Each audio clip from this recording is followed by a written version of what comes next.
Soyez renouvelés dans l'esprit de votre entendement. Éphésiens 4, 23, dit Paul. L'entendement, qui est une partie de l'âme, dominée par l'esprit, doit devenir spirituel. Il y aura une âme spirituelle et une âme charnelle. L'âme spirituelle pleine de sagesse et seule ouverte aux pensées de Dieu. Que Dieu nous enseigne ce que c'est que d'avoir une âme renouvelée, une âme spirituelle purifiée et dominée par l'esprit, et non par la puissance charnelle, une âme capable de penser sagement et clairement les pensées de Dieu. L'apôtre écrit aux Galates, marchez selon l'esprit et vous n'accomplirez pas les désirs de la chair. Galates 5, 16. Quand vous réaliserez la demeure du Saint-Esprit dans votre esprit et que vous lui permettrez de diriger tout votre être, lorsque vous marcherez selon l'esprit, alors seulement vous obtiendrez la maîtrise complète sur les désirs de la chair. Vous pouvez demander d'être délivré de telle ou telle habitude de la chair, mais à moins que votre esprit ne soit libéré de façon à marcher selon l'esprit, vous retomberez certainement dans votre vieille habitude. Et même si vous n'y cédez pas absolument, vous désirerez le faire, ce qui est presque aussi coupable. Dieu veut que vous soyez délivrés de la servitude de la chair, et le moyen pour y arriver, c'est de laisser l'esprit gouverner, de façon à ce que le corps soit complètement sous sa domination. Nous voyons dans le Seigneur Jésus, au tombeau de Lazare, comment l'esprit travaille en maître, dominant les armées du mal. Jésus frémit dans son esprit, Jean 11, 33. Frémir ici est l'expression de la douleur profonde, mêlée d'indignation produite dans l'âme du Seigneur, à la vue du pouvoir de la mort sur l'esprit de l'homme.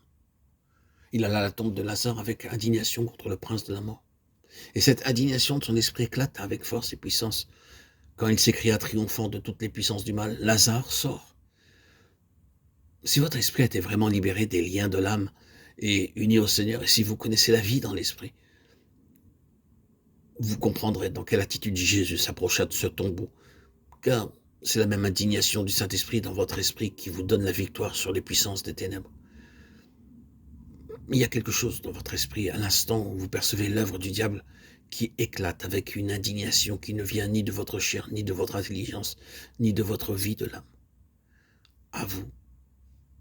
Mais c'est l'autorité du Saint-Esprit, dans votre esprit, qui jaillit de vous en une étincelle de puissance divine. Vous ne pouvez pas travailler efficacement à délivrer les âmes sans cette indignation qui jaillit de votre esprit, car c'est l'action de Dieu au-dedans de vous.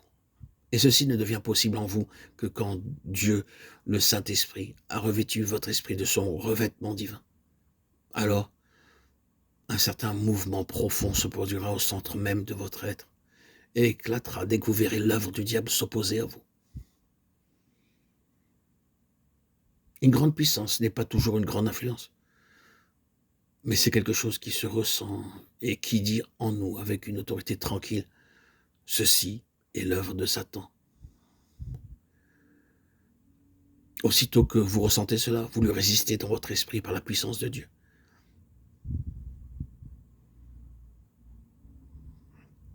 Telle est la vie de victoire à laquelle Dieu veut nous amener.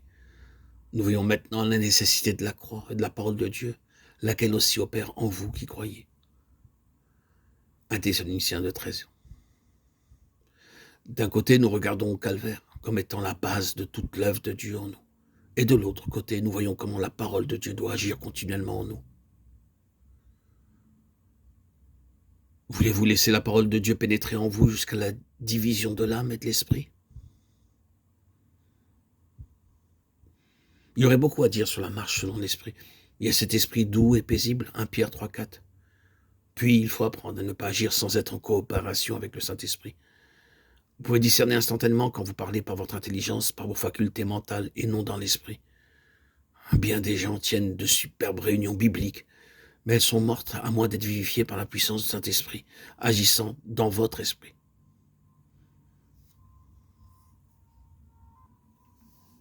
Vous pouvez écouter les appels les plus chaleureux, les vérités les plus belles, toutes vraies, mais impuissantes.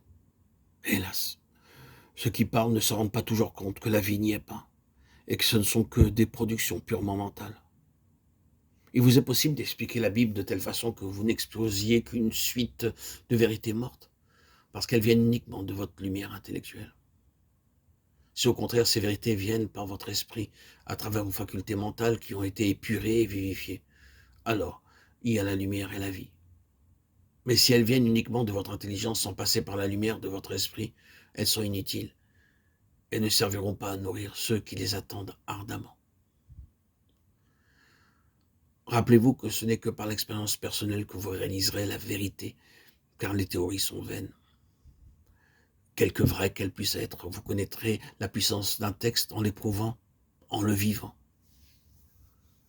Vous ne pouvez comprendre ce que nous venons de dire sur la différence entre l'âme et l'esprit qu'en l'expérimentant et en demandant au Saint-Esprit de vous faire reconnaître et discerner ce qui vient de l'un et de l'autre.